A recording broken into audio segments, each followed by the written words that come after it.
Ready? Okay, so good morning, everyone.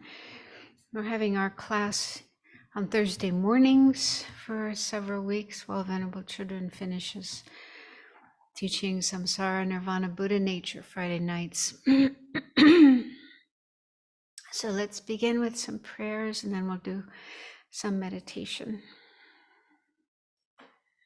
To the teacher endowed, transcendent destroyer, the one thus gone, the foe destroyer, completely and fully awakened one, perfect in knowledge and good conduct, one God the bliss, nor the world's supreme guide of beings to be tamed.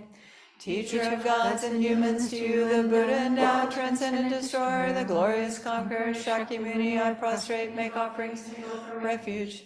When, O supreme among humans, you are born on this earth, you paced 7 strides and said, I am supreme in this world. To you who are wise, then I bow. With pure bodies formed supremely fine, wisdom ocean like a golden mountain. Fame that blazes in the 3 worlds, winner of the best, supreme guide, to you I bow. With the supreme signs, face like a spotless moon, color like gold, to you I bow. You are immaculate, the 3 worlds are not, incomparable wise one, to you I bow. Great compassionate protector, all-knowing teacher, field of merit and good qualities, vast as an ocean, Tathagata I bow. Through purity, freeing from attachment, through virtue, freeing from the lower realms, unique, supreme, ultimate reality, to the Dharma that is peace I bow. Having freed themselves, showing the path to freedom too, well established in the trainings, the holy field endowed with good qualities, to the Sangha I bow. Do not commit any non-virtuous actions, perform only perfect virtuous actions. Subdue your mind completely, this is the teaching of the Buddha. A star, a mirage, a flame of a lamp, an illusion, a drop into a bubble. A dream, a flash of lightning, a cloud, see conditioned things as such. Through this merit may sentient beings attain the state of all seeing to do the foe false, and be delivered from the ocean of cyclic existence perturbed by the waves of aging, sickness, and death. This ground anointed with perfume, flowers strewn Mount Meru, foreland sun and moon, imagined as a Buddha land and offered to you, may all beings enjoy this pure land. Venerable holy gurus, in the space of your truth body, from billowing clouds of your wisdom and love, let fall the rain of the profound and extensive Dharma, in whatever form is suitable for subduing sentient beings. Idam Guru Ratna Mandalakam Niyatayami. I take refuge until I have awakened in the Buddhas, the Dharma, and the Sangha.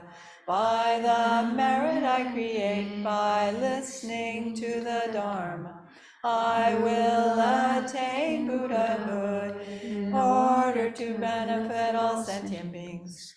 I take refuge until I have awakened in the Buddhas, the Dharma, and the Sangha.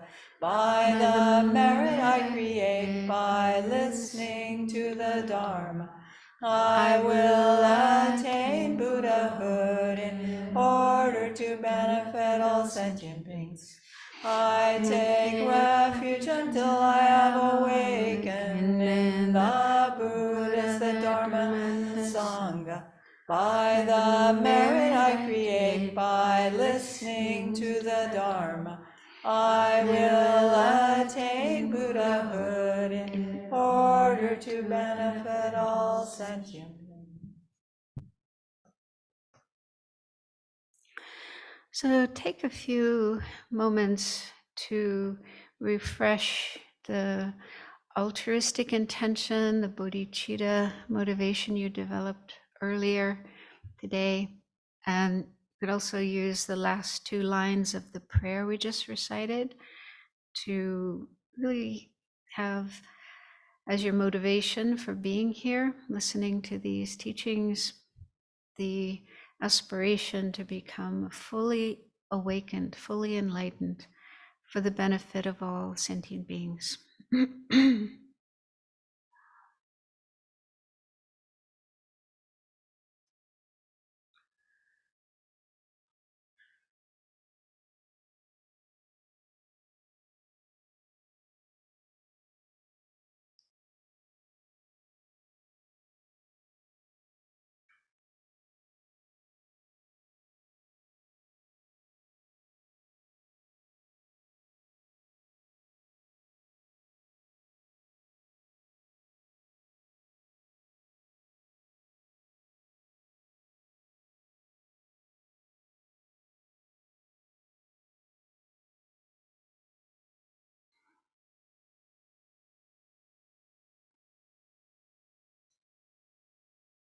And then let's do a little bit of meditation on the benefits of relying on a spiritual teacher. This is a topic we looked at last month, but didn't have a chance to meditate on it. So we'll just look at some of the many benefits explained in the Lamrim. So one of the benefits is that we will get closer to Buddhahood, to enlightenment, our goal. And that can happen due to various reasons, causes. By staying close to a spiritual teacher and having a respectful attitude, we will learn the Dharma from them and will be inspired to practice. One reason for that is because of their example. They're showing the example of a life dedicated to practicing Dharma, and so we'll follow that example and practice Dharma to the best of our ability, and that will become the cause for us to reach enlightenment. So we'll draw closer to enlightenment.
Another benefit is that the Buddhas will rejoice.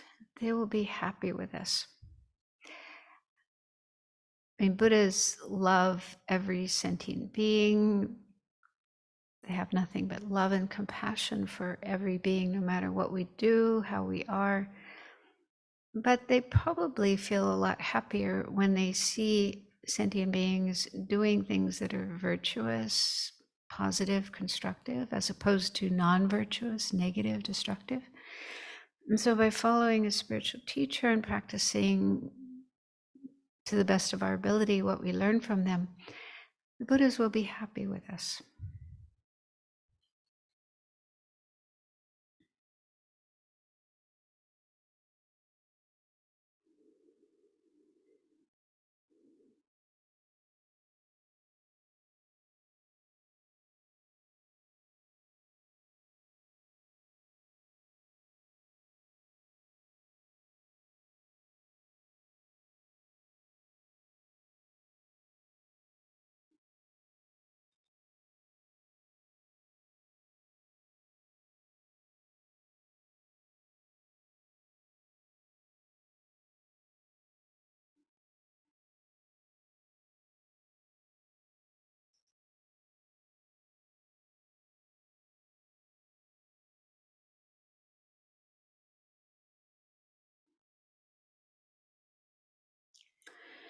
Another benefit is that we create the cause to always meet with spiritual teachers in our future lives. So this one is really, really important. We want to make sure that in our future lives, we will have the conditions to again learn the Dharma and be able to practice the Dharma and continue making the journey towards enlightenment. And so it's really important that in this lifetime we learn how to have constructive and beneficial relationships with our spiritual teachers. And in that way, we ensure that we will have the chance to meet spiritual teachers in our future lives and again have healthy, constructive relationships with them.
So based on this little reflection, see if you can feel enthusiastic about learning the teachings on how to rely on a spiritual teacher, meditating on them to deepen your understanding, and then put them into practice to the best of your ability.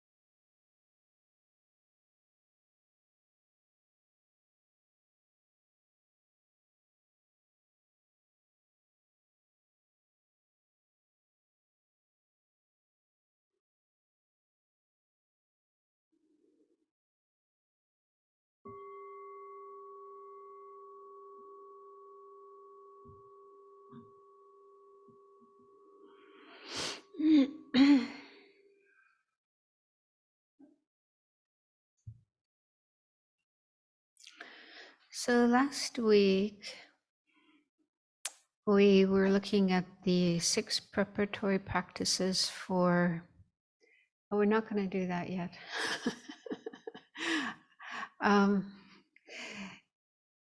Yeah, the 6 preparatory practices to do at the beginning of a session on Lamrim meditation. And with regard to the dedication of merits, some questions came up. And then I got some emails afterwards with further questions. So Venerable Kunchak sent an email with a link to a sutra, which is called the Sutra of Questions Regarding Death and Transmigration. And this is available on the 84,000 website. There's some extracts from this sutra in volume 2 with paraphrasing, but on the 84,000 website, the entire sutra is there translated. And so this sutra takes place in Kapilavastu, which is the Buddha's hometown. And he was paying a visit back home, and there was a funeral taking place for a young man. And the Buddha's father, King Shuddhadharma, asked all these questions to the Buddha about death, what happens after death, and also about the kind of rituals that are normally done when somebody dies. So I guess the custom was Brahmins would perform these various rituals like offering food to someone who has passed away. And these rituals were based on the Vedas, ancient texts. So the king was asking, are these rituals really, beneficial? Do they really work or something like that? So there's all these questions. So at one point when the Buddha was answering the questions, he said, "O great king, take the case where a deceased person is being reborn in one of various different states of being because actions he had done are ripening. And suppose people help that person by dedicating to him all sorts of virtuous actions that will constitute a collection of merit without any non-virtue. In that case, the person will be reborn in higher states or attain enlightenment, liberation."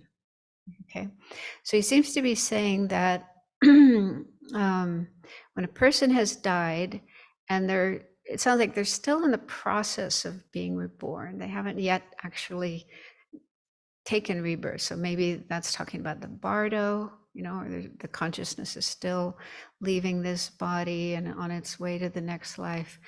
And then if people dedicate merit to that person, it could affect their next life. It could help them have a better rebirth, higher rebirth, or attain liberation. Now that's very surprising. Anyway, I can't really comment on that, but let's just stick with the thing about being reborn. And then following this, the Buddha goes on to say that if someone has already taken rebirth, so they're already in their new life, and people dedicate virtuous actions to that person, then that will help the person to have good experiences like gaining wealth and so on and so forth. So it won't, change their rebirth, but it will just make things better for them wherever they are.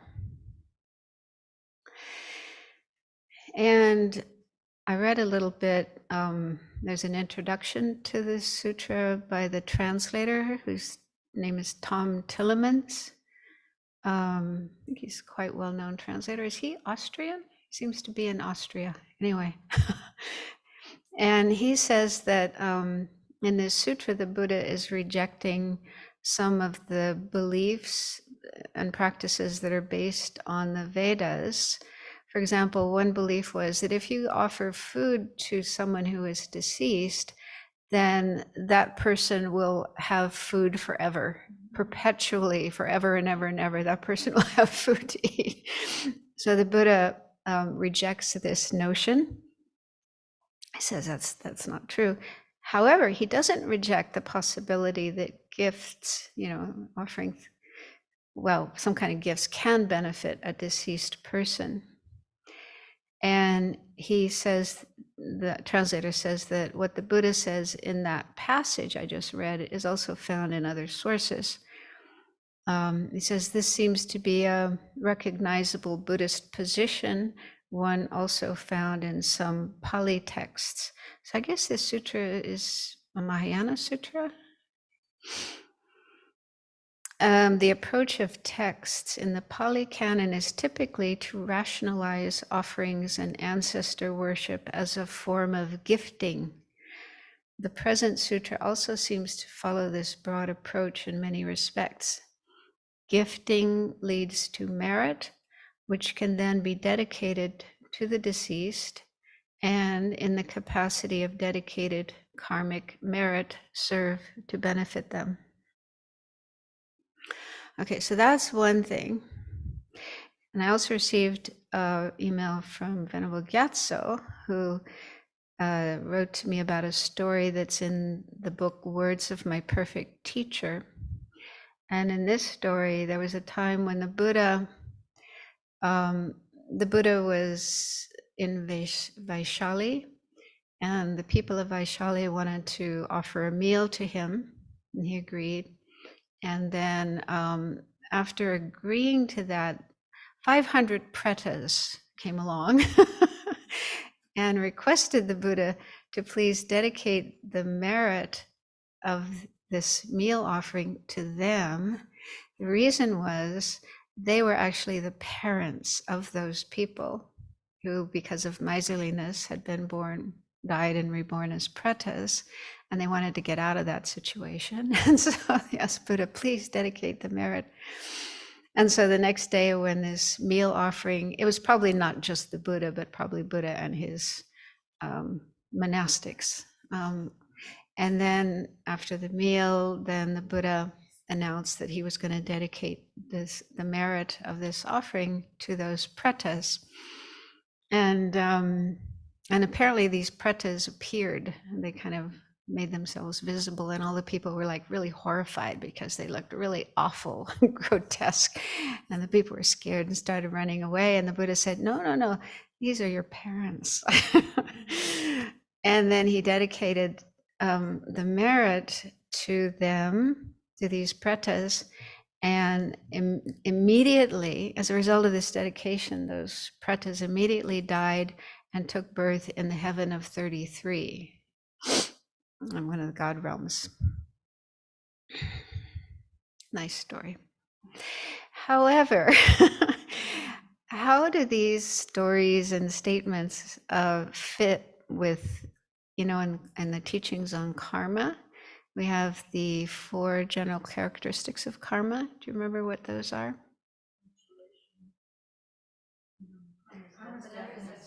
Karma is definite. Good karma leads to happiness. Bad karma leads to unhappiness. Second? It expands, it increases. Third? That's the 4th. If you don't create the cause, you don't get the result. Okay, that's the one I'm thinking about. And then the 4th one is karma is not lost. Yeah. So that 3rd characteristic of karma is if you don't create the cause for some result, you won't get it. And it isn't possible for someone else to create the cause and then you get the result, right? So that's a principle of karma. And also in the teachings on the 12 links, it explains that taking rebirth is the result of a karmic cause, compositional, what is it called? Compositional action, link number 2, which is basically throwing karma that you yourself create under the influence of ignorance. And then at the time of death, craving and grasping arise and nourish that karmic seed, so it becomes the cause for your rebirth, right? So these stories don't seem to quite fit. It almost sounds like the Buddha dedicating the merit to these pretas is the cause for them to have this good rebirth. Or in the previous one, the Buddha saying that, people dedicating merit to a person who's in the process of, being reborn can take rebirth in a good state. And so then if it is true, or if it is really possible for someone like the Buddha to be able to affect somebody's rebirth by dedicating merit, then why doesn't the Buddha do that for all the beings in the lower realms? Why just those 500 pretas, and why not all the other pretas and all the beings in the hell? You think about, there's not just one Buddha, there's countless Buddhas, and they have this huge, vast, immeasurable amount of merit. So they could dedicate that merit and empty out the lower realms, right? They could cause all the beings in the lower realms to take an upper rebirth. Okay, so I was doing some research. And in this book, the middle-length Lamrim, in the explanation on that 3rd general characteristic of karma, there's not much explanation in there, but one thing Lama Tsongkhapa says, and he also says the same thing in the Lamrim Chenmo, he says, Also, those who enjoy the effects of the teacher's accumulation of an incalculable accumulation of merit do not need to accumulate all its causes. However, they need to accumulate one part of them. And it's just, that's all he says. And so I looked in Geshe Zopa's commentary. This is volume 2 of his Steps on the Path. So this is about karma. And he gives much more explanation. So I'll just kind of paraphrase it because it's a little bit long. So he's saying that many sentient beings benefited from the Buddha's accumulation of merit.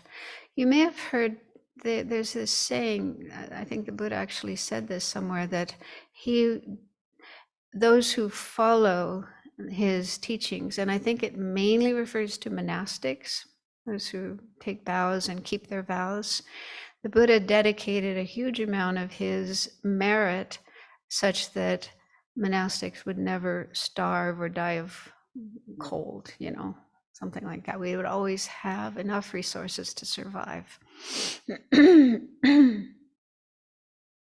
So that's one thing. And then Geshe Zopa also says, due to Amitabha's dedication of merit that he created while he was a bodhisattva, many beings have been born in Sukhavati. So again, and it's not just Amitabha, many bodhisattvas do this. They dedicate merits that they will have a pure land and that sentient beings will be able to be born in that pure land and, get the teachings and continue on their path. So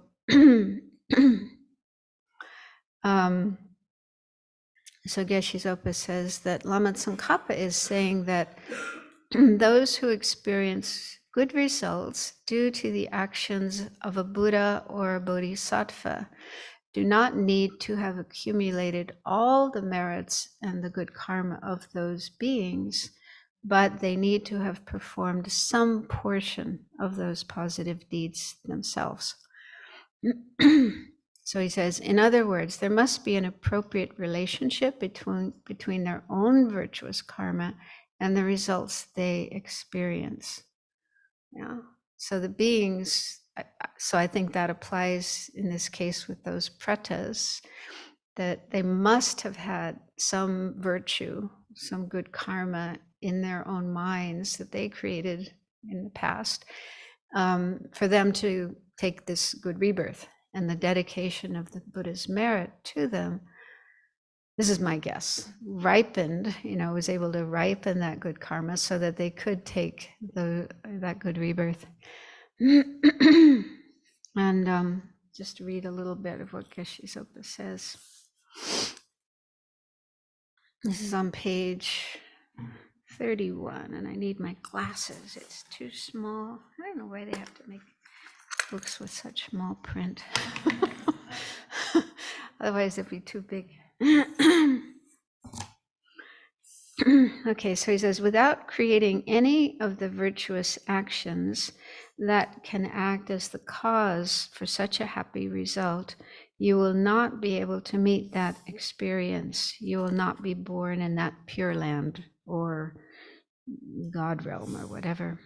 No matter how much a bodhisattva may pray and dedicate his or her merits, such a being will not be able to place just anyone in that happy state. So it's not the case that Buddhas and Bodhisattvas can pick up a sentient being and deposit them in a pure land or in a good rebirth. It is the combination of the Bodhisattva's powerful prayer together with the meritorious actions of the individual being benefited and the dedication of merits by that individual toward the achievement of what the Bodhisattva has prayed for that creates the relationship and the cause for such a happy result. It's not like an individual also has to have the aspiration to be born in a pure land and make prayers for that. Not going to just happen automatically. And then he says, the general point here is that if you do not perform any action that can produce a particular result, you will never experience that result. And there are many stories in the sutras that illustrate this point. So you can read that on your own if you want. This is, it's volume 2, starting on page 31 to 33.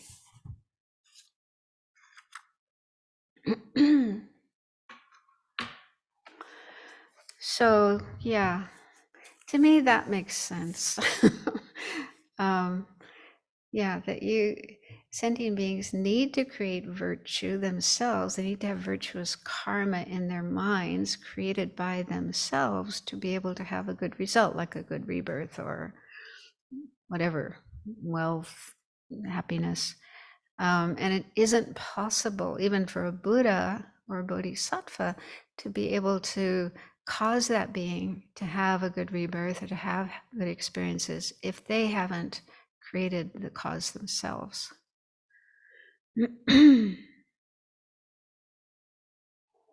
Also, in that story with the pretas, there was a relationship because the pretas were the parents, had been the parents of those people who made the dedication, because they do say that like when someone passes away and people want to benefit that person, those who have a blood relationship, part of the family, if they create merit and dedicate it to that person, it's more powerful, it's more effective, rather than just strangers doing that.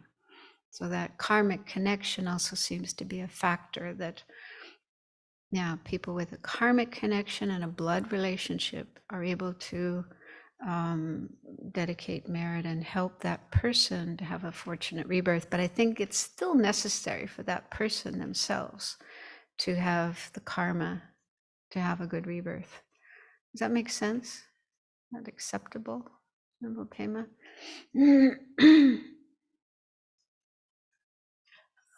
I think that for me it all makes sense, and also what you said last week about substantial costs and then the cooperating conditions of the water and all that, because I think of like the Bodhi seed that you had Venerable Dakyong collect and then brought here, and the fact that you had Venerable Sangye looking after them and being able, and now we have Bodhi trees, little Bodhi trees, and if it had been me taking care of them, there would be no Bodhi trees. So, but then the seed itself had to be Bodhi seed in order to get a Bodhi tree. So if the Buddha, like a master gardener, like Venerable Sangye, can take, create that condition, put it in the right place, then you get Bodhi trees. In the middle of this, what inhospitable climate. Yes. On the other side of the planet from Bodhgaya. Yeah.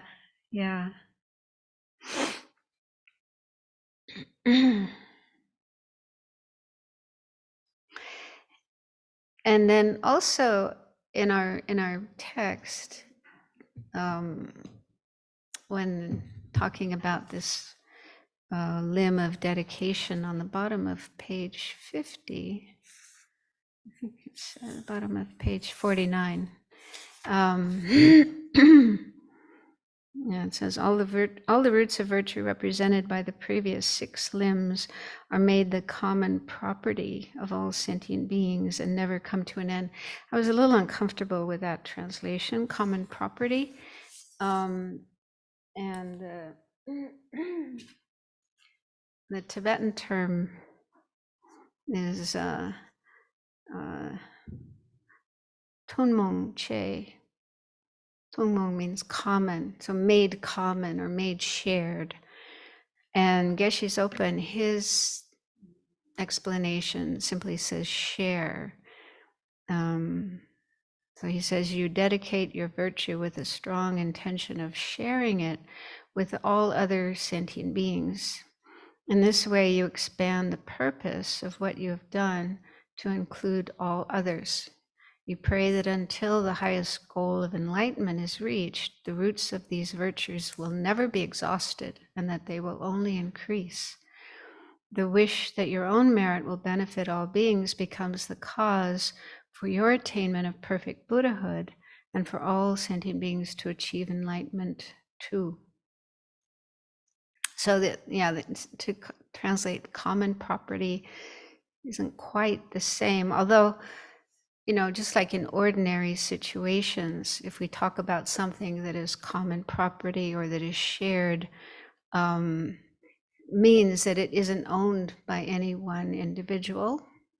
So for example, if somebody donates a car to the Abbey, then that car becomes common property of the Abbey, shared by the Abbey so that Abbey residents can use it. But it doesn't become the property of just one person. One person can't say, that's my car, right? And it also doesn't become a car for everybody. It's not that everybody gets a car. There's just one car that is shared by everybody, right?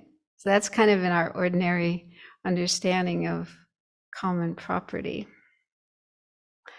So everyone can use it and benefit from it. But in his email, Venerable Gyatso wrote about a teaching that he received from many years ago. Do you remember who the teacher was? Yeah. But anyway, a teacher said that when we dedicate, it's not like everyone gets a tiny slice of the merit pie, but that each being gets an equal share of the same merit we created. Each being gets an equal share of the merit we created. Do you think that means if I create 1,000 units of merit, every sentient being also gets 1,000 units of merit? Is that your understanding? I don't know. And like you say, there may be different ways of explaining this in different traditions, Nyingma, Geluk, and so on. But I was thinking, how can we know for sure? How can anyone know for sure? Like when we've created some merit and then we dedicate that merit to all sentient beings, what actually happens? Does every sentient being get the same amount of merit, or a portion of that merit, or does that? The way I've always thought of it is that merit goes into this big ocean of merit, together with all the merits created by the Buddhas and Bodhisattvas, and then that merit becomes the cause to benefit all sentient beings and help all sentient beings reach enlightenment. That's kind of the idea I always had. But how can we know for sure? How can anyone? Maybe the Buddha. Only the Buddha can actually see what happens with that merit. But to me, it just doesn't make sense to say that I can actually transfer merit into somebody else, and then that becomes their merit and the cause for them to have good experiences. That doesn't seem to jive with the law of karma. Yeah. But anyway, my conclusion is it's a good thing to do. Yeah. However it happens, dedicating our merit to all sentient beings is a good thing to do. It's something we should do. Because also on page 50 in our book, it says, by means of dedicating all the virtues that, of collecting merit and so forth, however small, are multiplied manifoldly. So when we dedicate our merit, it's a way of increasing it, like putting money into an account, stocks or something, that, the next day it becomes 100 times. So it's multiplied. And what would normally come to an end after producing a temporary effect is made inexhaustible. So that's really important too, because if we create merit and then we don't dedicate that merit to enlightenment, that merit might bring some nice experience, like having an ice cream cone or even a good rebirth, but then that will finish. Yeah. When that result finishes, the merit finishes. So it's kind of not very profitable. However, it's said that, I remember very clearly once Lama Zopa Rinpoche talking about this, and it was just, wow, so inspiring. It says, if we dedicate our merit to enlightenment, then it brings incredible results. Not just enlightenment, but all these good things along the way. Having good rebirths in all our future lives, having good conditions, not just to enjoy ourselves, but so we can continue to follow the path and work for enlightenment. So that means all the realizations of the path, all those blissful states, all those incredible qualities that you attain as you're following the path. So all of those will come. And then enlightenment, and that doesn't end there, because once you're enlightened, you're a Buddha, and you can work continuously forever, however long it takes, working for sentient beings, doing all these amazing, wonderful, helpful things to sentient beings, bringing them to enlightenment as well. So all of those results will come by dedicating your merits to enlightenment. And it benefits not just you, but all sentient beings as well. So doesn't that sound like a good thing to do? Yeah. So does that explanation make sense? Does that kind of hopefully satisfy? Again, you know, I am in no position to say what happens with merits when I dedicate them, but they will bring benefit. That's for sure. And then one other thing, when I was reading this sutra that Venerable Kunchuk sent, I came across something that I got really excited about, because I've heard a few lamas talk about this, but I didn't know where it came from, what the source was. So it's in this sutra. So this is about ghosts. When I was in Singapore, there's lots of ghost stories. I mean, I think everywhere in the world you hear ghost stories, but particularly there, I really heard a lot of ghost stories. And people will sometimes, when a lama is coming and teaching, people will ask, you know, I saw my father, he died last year, and I saw him yesterday walking around the house, something like that. And so, yeah, there are these stories after someone passes away. People see, you know, someone who looks like that person, dressed like that person, and sometimes they even have some interaction. They may talk, and that person may say something, and it seems like it is that person who passed away. Or it can also happen in dreams. People sometimes have dreams about someone who passed away, and they appear in the dream and talk to you. There's lots and lots of stories like that. But it doesn't fit with the teachings in the Tibetan tradition about the bardo. And this isn't just Tibetan tradition, this is from Vasubandhu and probably others as well. So what's said is, after someone passes away, the consciousness leaves this body and immediately takes a bardo body. And the form of the bardo body is not the past life, it's the next life.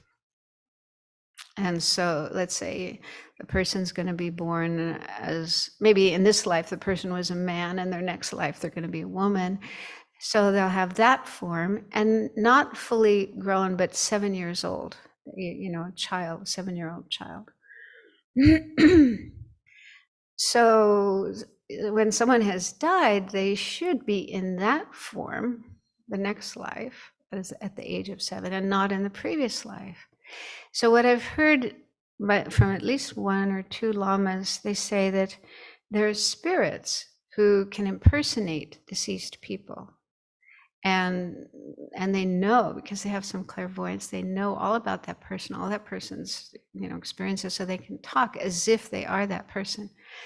I heard that, but I wasn't completely convinced. But the Buddha talks about it right here in this sutra. Okay, so he says, what about an apparition of a deceased individual's style of dress? In the heavenly realm, there exists an unfathomable, unimaginable, limitless world of Gandharvas, which I think smell eaters, they're usually called smell eaters. One type there is called the Gandharva who preys upon the minds of those on the verge of death.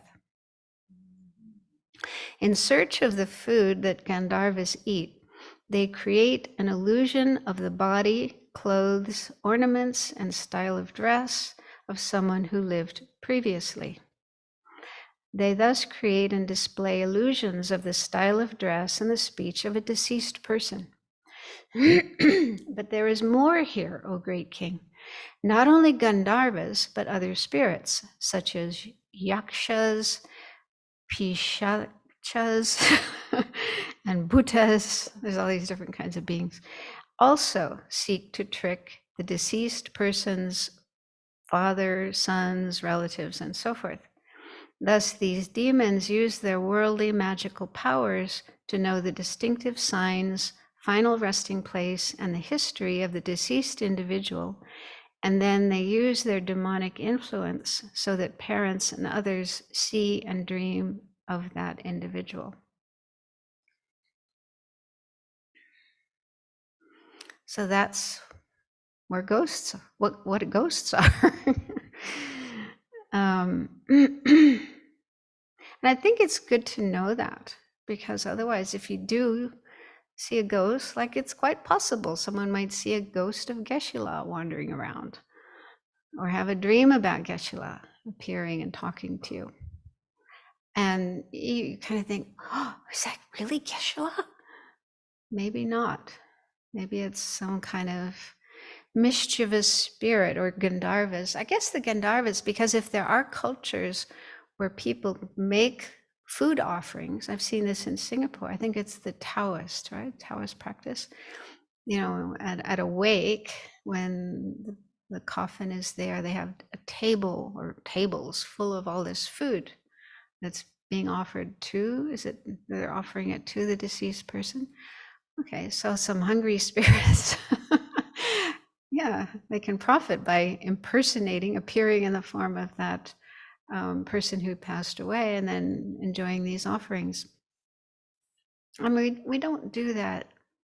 Do we do that? We don't really. Although I've heard sometimes people will, like someone who's passed away and they're having a meal, they'll still put a place for that person and put a plate for them. Have you ever heard of that or seen that? I've heard of it.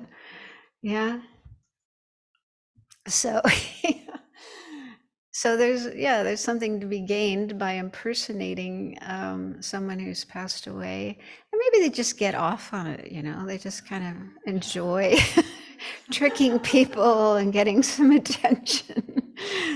Who knows why they would do that? But anyway, it's good to know that so that you're not deceived. And you know, that person might say things, or that ghost might say things that you believe, and they may be untrue. And so, yeah, you shouldn't just believe, but investigate. Namo Kuncho.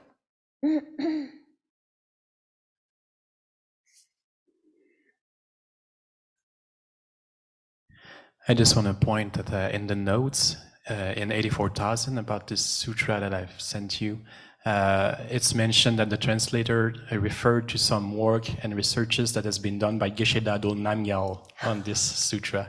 So I thought that was very wonderful. I think what he said was that Geshe-la had done a paraphrasing. Yeah. And I think that's what's in volume 2. Oh, I never made the connection there. That would make sense.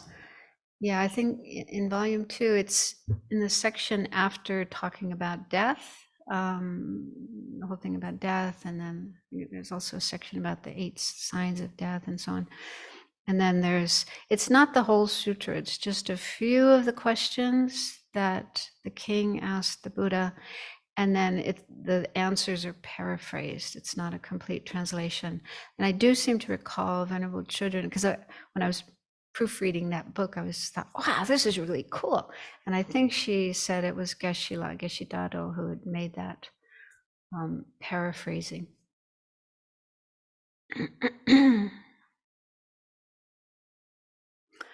Anyone else? Any other questions or doubts?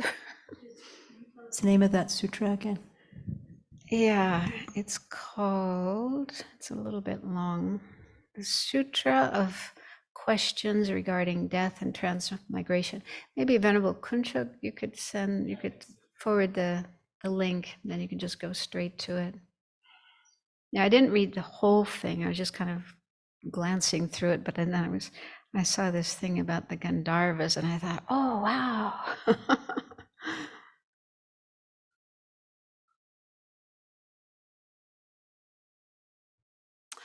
So let's continue. I can put the slide up now, whoever's doing the slides. Okay, so we are on the part of the text that's talking about how to do a session of meditation on the Lamrim. And that had 3 parts. First was the preparation, then the actual session, and the conclusion. So last week we did the preparation, which were the 6 preparatory practices. And recently I read a quote from Lama Zopa Rinpoche where he compared these to preparations for making a cake. He said, yeah, if you want to make a cake or maybe a pizza, you want to make sure you have all the ingredients and you have all the utensils and the pans and an oven, yeah, before you make this cake or pizza. Otherwise, it won't turn out. Maybe it'll even be a disaster. So you want to make sure you prepare well, and in that way, it'll turn out to be something delicious.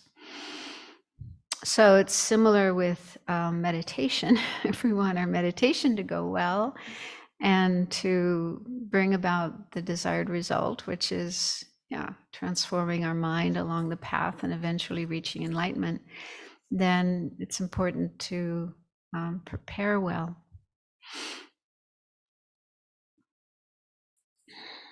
But then I was thinking, in some situations, we may not have the time, or it just may not be convenient to do all these 6 preparatory practices before we do a Lamrim meditation. I was thinking, if you're sitting on an airplane and it suddenly starts going through turbulence, or there's an announcement over the loudspeaker, the door is just blown off. Didn't that happen recently with some, or the wing broke off or something?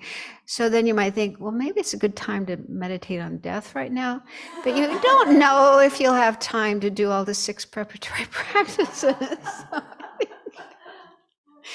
I think just going straight into contemplation of death, might be the most practical thing and would probably be beneficial. But if we do have time, to do these 6 preparatory practices, then I think it would be very beneficial. Okay, so then the next point is the actual session, what to do during the actual session. And that has 2 points: how to practice meditation in general and how to practice this meditation in particular, meaning relying on a spiritual teacher. So with how to practice meditation in general, in this book, the explanation is quite short.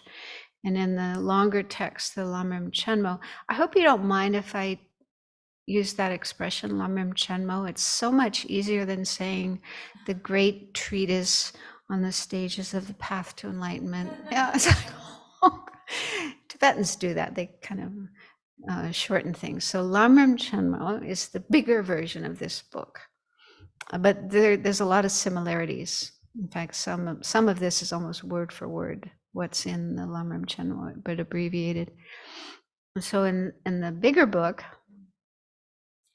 page 99, this is volume 1, there's a more explanation of this point. And he says, that which is known as meditation is the act of sustaining an object of meditation and specific subjective aspects by repeatedly focusing your mind upon a virtuous object of meditation.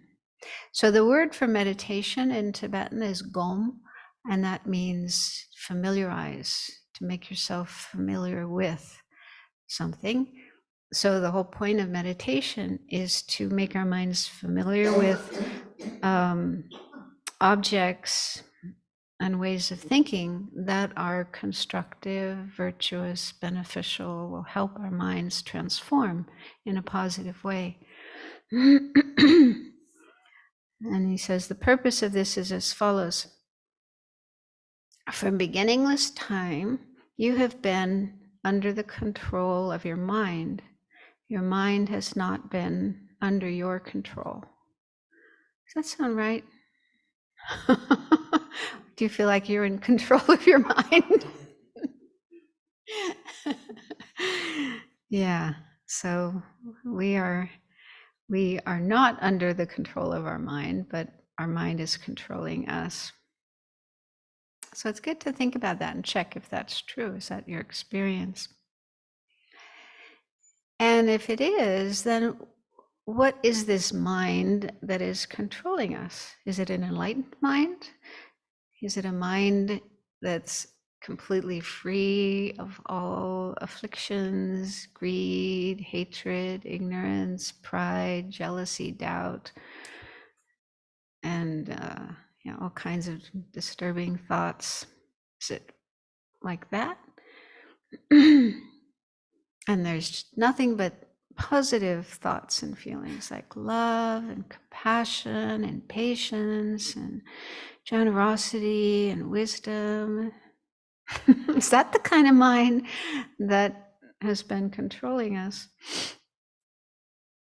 Or is it a mind in which there are more afflictions and non-virtues like attachment, anger, pride, jealousy, and so on? I think if we're honest with ourselves, we'll probably think, yeah, it's the latter. And then we could think, what if our government was ruled by a majority of people who are hateful, greedy, corrupt, self-centered, narcissistic, biased, and so on? I mean, there are probably some people like that, but the majority, if the majority of people were like that, maybe we could think of the Nazis. Yeah, would we be happy if that was the case? Probably not. Okay, so then it's good to think, well, what's ruling my mind? What is in control of my mind? But I think everyone in this audience knows that, and that's why you're here. You wouldn't be here if you didn't have that understanding that, there's a lot of negative things in my mind controlling me, and I don't like this situation. Yeah. So the good thing is, it is possible to do something about this. We can throw out these negative aspects of the mind and replace them with positive ones. And the main way to do that is meditation. So that's the reason, the purpose of practicing meditation is to bring about a transformation of our mind, so that we can't do it all at once, but gradually over time we can decrease the negative, disturbing, afflicted states of the mind, increase the positive, constructive, beneficial aspects of the mind. And the way to do that is meditation. And so then Lama Tsongkhapa goes on to say, what I just said, furthermore, your mind tended to be obscured by the afflictions and so forth. Thus, meditation aims to bring this mind, which gives rise to all faults and flaws, under control, and then aims to make it serviceable. Serviceability means that you can direct your mind as you wish towards a virtuous object of meditation. And when I saw that word serviceability, I wasn't sure if he's talking there about pliancy. There's this one mental factor that is mentioned in the teachings on calm abiding, shamatha. Sometimes translated as pliancy or serviceability. And that's when you can just do whatever you want with your mind. You can direct it towards any virtuous object and keep it there and not have it, going to non-virtuous things. Anyway, So that's a really good quality. It's actually one of the virtuous mental factors, one of the 11 virtues, serviceability. Okay, so then let's look at what he says in this book, which is a little briefer. So we're on the bottom of page 50, how to practice meditation in general. Meditation on a path like the one explained below is to render the mind suitable for attending to a virtuous object just as one wishes. So that's probably talking about serviceability or pliancy. If you jump from object to sustain your interest, or you pursue a variety of virtuous objects in no particular order, nothing will come of it. And having gone wrong from the beginning, your spiritual practice will continue to be faulty throughout your life. Therefore, you should first determine the number and order of objects to be attended to. Then you should unleash a strong resolve that does not permit the advent of thoughts that draw you away from what has been ascertained. Finally, you should sustain with mindfulness and vigilance what has been ascertained without addition or omission.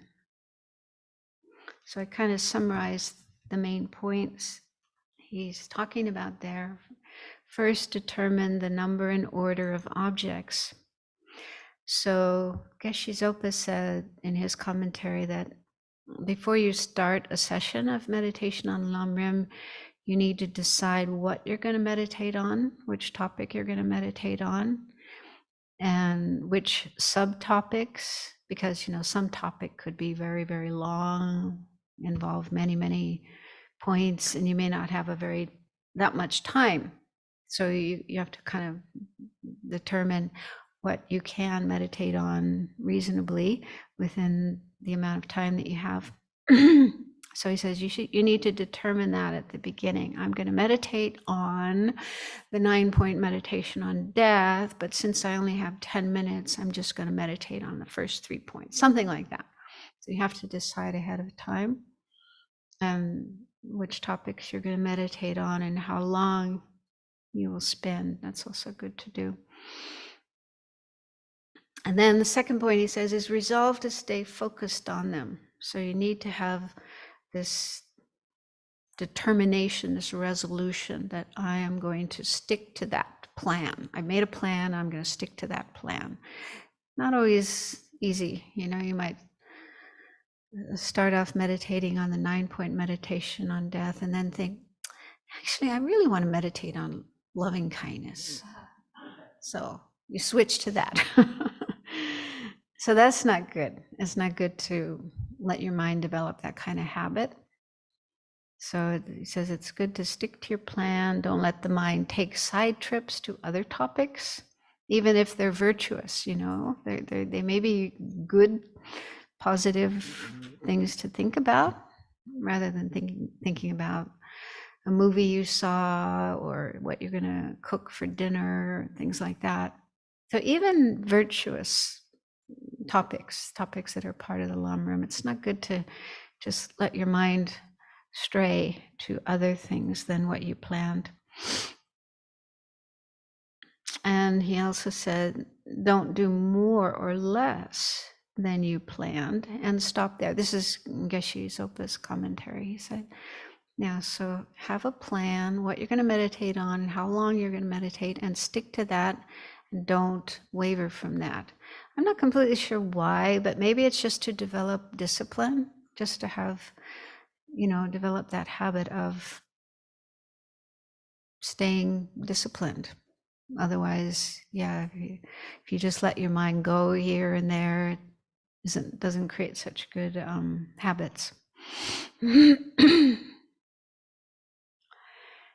And then the third thing is sustain what you have ascertained with mindfulness and vigilance.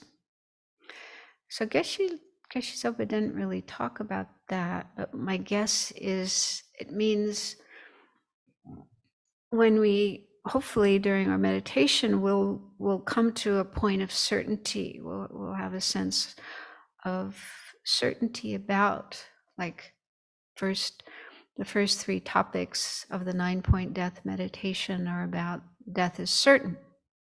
That's what we need to get to understand. I am definitely going to die. So hopefully, if we meditate on those points, we will feel, yes, I'm really going to die. I'm definitely going to die. There's no way around it. And so if you do reach that kind of certainty, then we should hold that with mindfulness. And mindfulness means not forgetting. That's the real meaning of mindfulness, remembering without forgetting. And then what's called vigilance here, I think Venerable usually uses introspective awareness, introspective alertness. And that's the mental factor that looks out for dangers like distractions or afflictions, dullness. So dangers both to our meditation, like the mind, falling asleep or being distracted, but also in our daily life. Dangers can come from afflictive states of mind, anger, attachment, and so on. So it's the job of vigilance or introspective awareness to, they say it's like a spy or like a security guard that's kind of looking out for trouble. And if it does notice trouble, a dangerous state of mind happening, then to take the mind away from that, do something about that.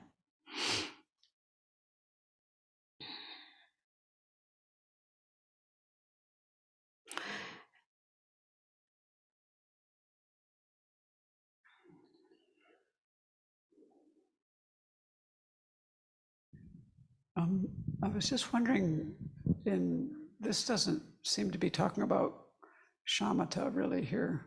Seems to be more talking about analytical meditation. I was just wondering if, this is more, if they were talking about shamatha, or when they talk about shamatha in the Pali tradition, they define it somewhat as a fault when you don't, before you sit down, also determine how long you want to spend, like, having your mind in single-pointed concentration. They have the story about someone who goes into meditation and stays and doesn't come out. It's kind of, I don't think I've ever seen that though in the Lamrim. Yeah, I don't remember seeing that. That's much later, shamatha. Because they do say that, when you actually achieve shamatha, you can remain in single point of concentration for hours or even days. But whether or not you have to decide, okay, I'm going to stay this many hours or this many days beforehand, I don't remember. I'll see if I can find something about that. But yeah, I think this is talking about analytical meditation. But they do say too, in some places, he doesn't say it here, that, but I've heard this from my teachers, while you're doing an analytical meditation, let's say you're meditating on the death is definite, and you do reach a point where you feel something, it's like, oh yeah, like a little bit of an insight into that, then they say it's good to stop the thinking, the analyzing process, and just stay with that experience, just hold that experience. Then at that point you're using placement meditation, the other kind of meditation, which is for developing concentration. So just stay concentrated on that experience as long as you can, even if it's just a few seconds or a few minutes, because I think that's how the mind gets deeply familiar with those insights. So they say you can combine analytical meditation and placement meditation within one session.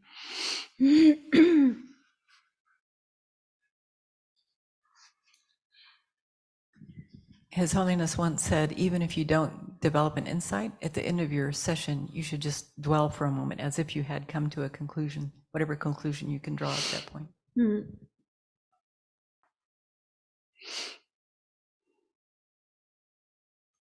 How does this instruction about staying with the conclusion you reach match with determining the number and order of objects and the amount of time per objects? Because it seems if you want to meditate on death for 10 minutes, and after 5 minutes you come to a conclusion, then that's deviating from this instruction. I've been confused about this point. Oh. Well, Geshe Zopa did. In Geshe Zopa's commentary, he said, yeah, he said before you start a session, you should determine how long you're going to spend. Yeah. And you should stick with that. Don't meditate longer or less.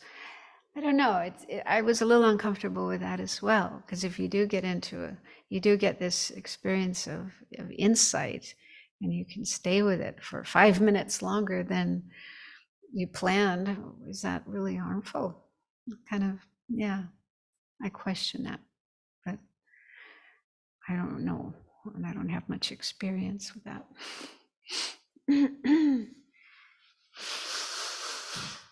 Some teachings I received the teacher talked about having a mind that when you have that good experience, and then the mind, obviously there's a feeling of pleasant feeling of joy, and there's pleasant feeling going on, and when you stop it there, the mind remembers that. So the next time you come, it remembers that pleasantness, and it will want to do it again and again and again. And then if you continue, it gets to a point where the mind is tired, then the unpleasant feeling comes, and then the mind remembers that as well. So when you stop and you decided that this is what you're going to do, and you stop, then that feeling will allow you to, in future, repeat that. Yeah, I've heard that explanation as well, but I think it's my understanding that's more in terms of, in general, how long to meditate for.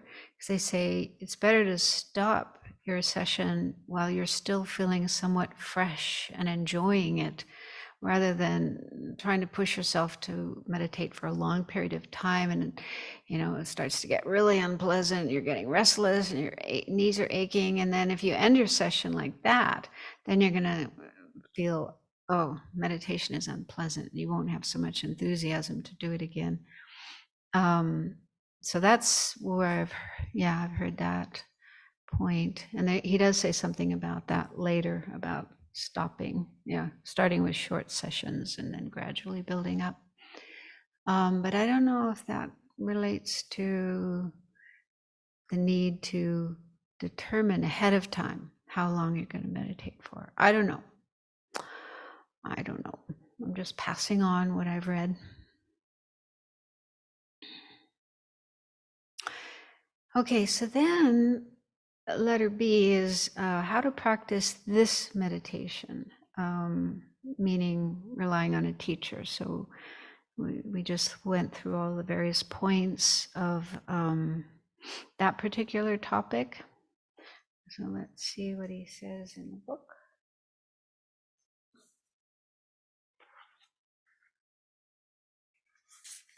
Again, it's rather short. He says, first, contemplate the benefits of reliance and the faults of non-reliance.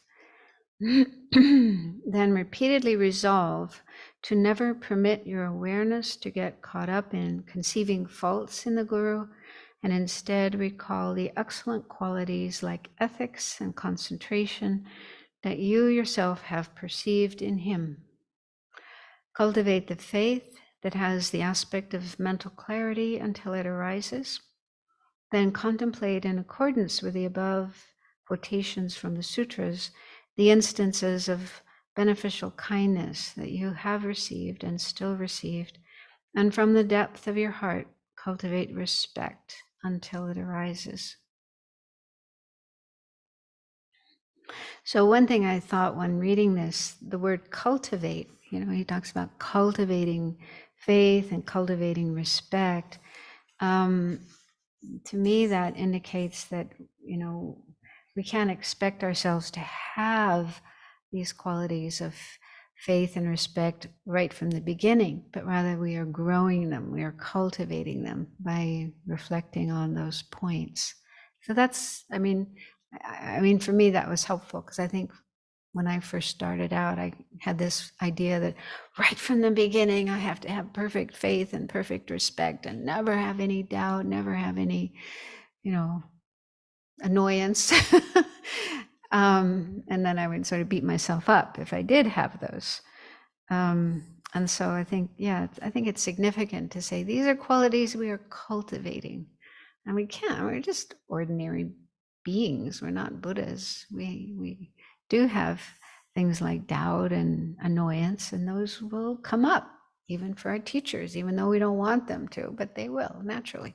So just have that understanding and be kind, compassionate, patient with oneself. And if, doubts arise or annoyance arise or seeing faults arise, just know that, okay, that's not helpful, not a helpful state of mind, and work, apply antidotes, and then work on cultivating the opposite states of mind, faith and respect, by what's advised here.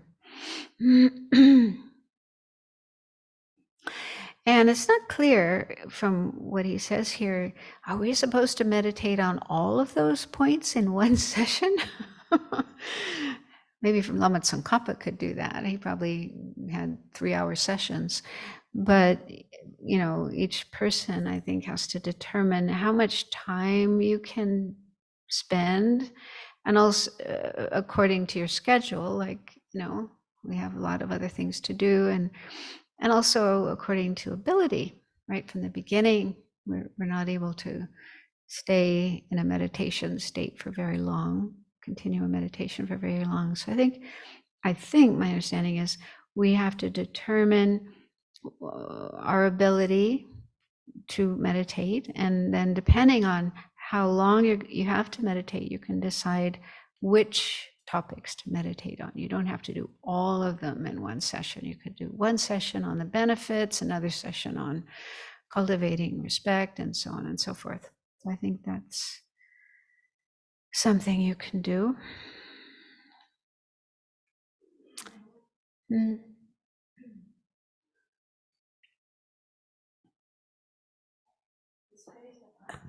The faith that has the aspect of mental clarity, is it a specific kind of faith?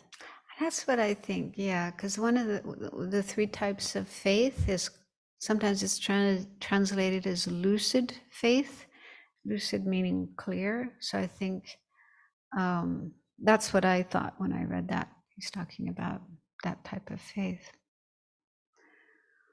Yeah, because it said that, faith makes the mind clear, opposite to when we don't have faith, we have doubts, then the mind is like muddy water. It's not clear. We can't see things clearly. When we have faith, our mind is more clear. We can see things more clearly. That's what I understood. A little bit confused because it doesn't quite fit into the types of faith that we learned about. But then in the vocabulary of the class, Tibetan class that I'm doing, we did do this type of faith, and I've never heard of this. This is the faith that which lucid faith is the mind which rejoices having seen the qualities of the Lama, the 3 jewels, and so on. And it's a technical term, so it doesn't fall under the general way we talked about faith, having conviction and the kind of blind faith and the different ways it's categorized.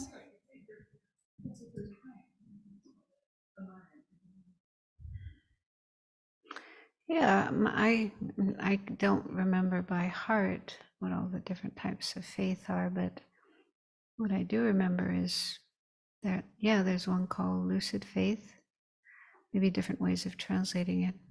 Let me check. I can't find my notes right now, but I'll check and come back to that later.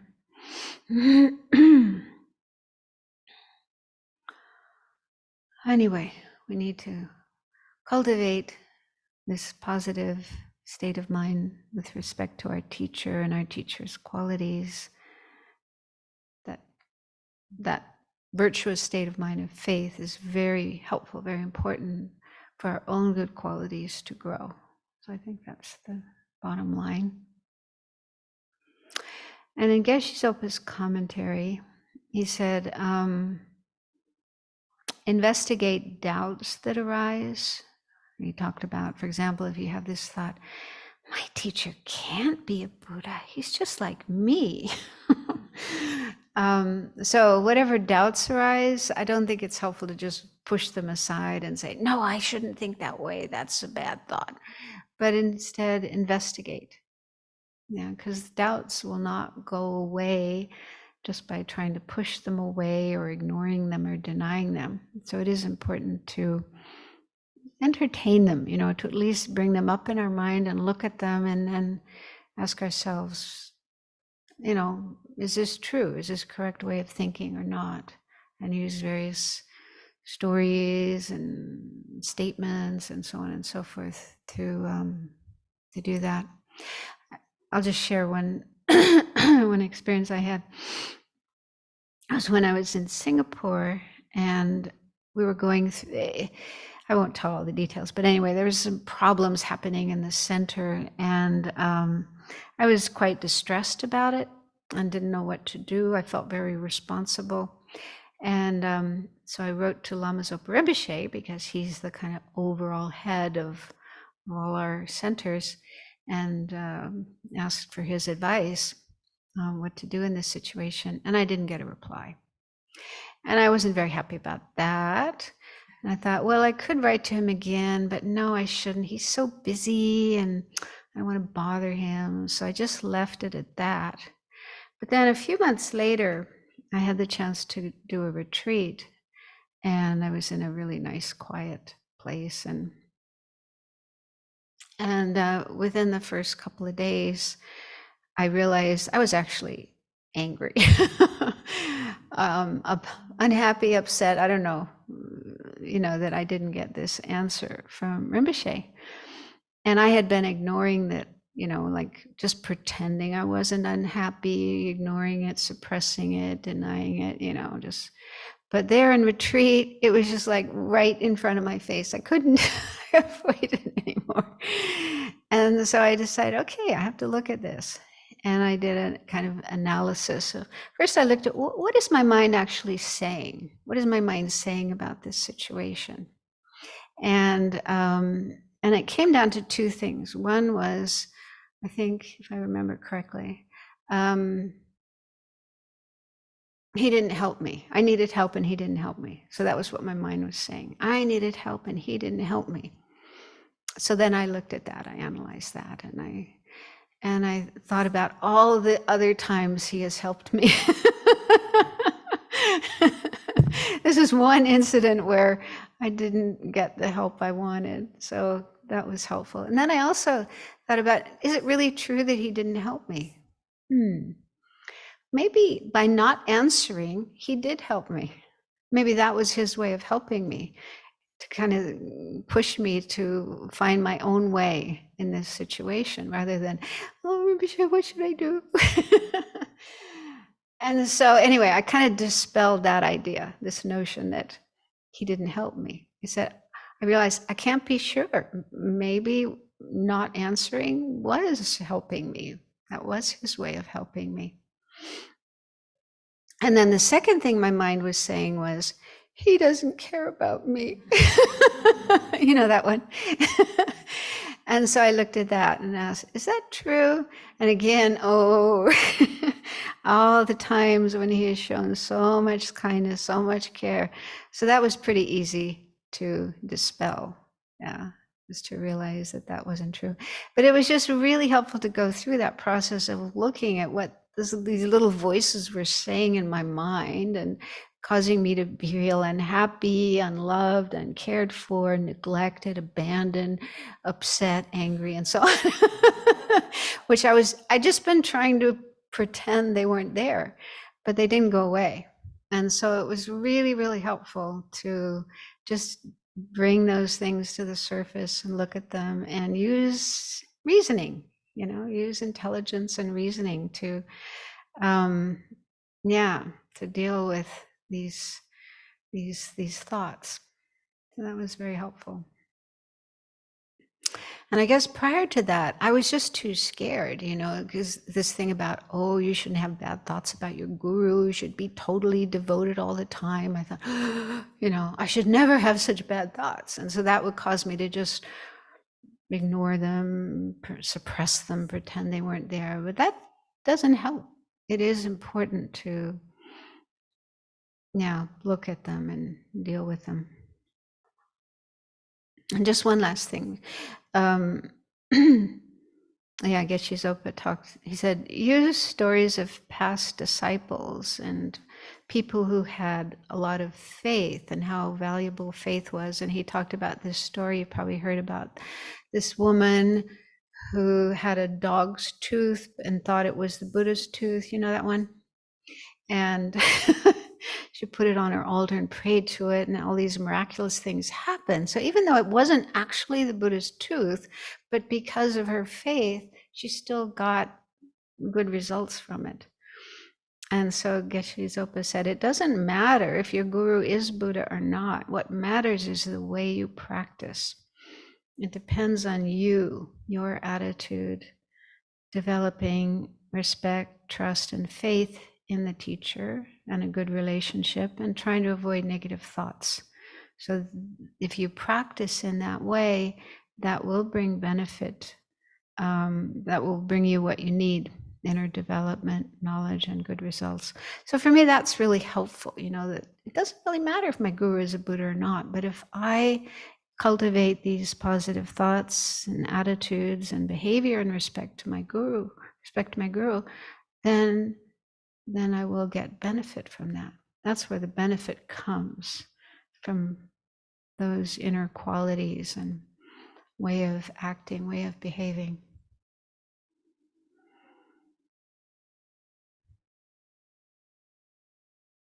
Okay, so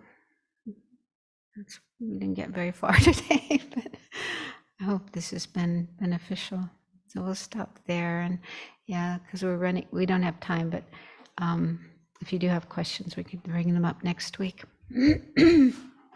So let's dedicate our merit for all sentient beings for enlightenment and expand our merit in a huge way. May the spiritual teachers who lead me on the sacred path, and all spiritual friends who practice it, have long life. May I pacify completely all outer and inner hindrances. Grant such inspiration, I pray. May the lives of the venerable spiritual mentors be stable, and their virtuous actions spread in the 10 directions. May the light of wholesome teachings dispelling the darkness of the beings in the 3 worlds always increase. Idam Guru Ratna Mandalakam Niyatayami. Due to this merit, may we soon attain the awakened state of Guru Buddha, that we may be able to liberate all sentient beings from their sufferings. May the precious Bodhi mind not yet born arise and grow. May that born have no decline, but increase forevermore.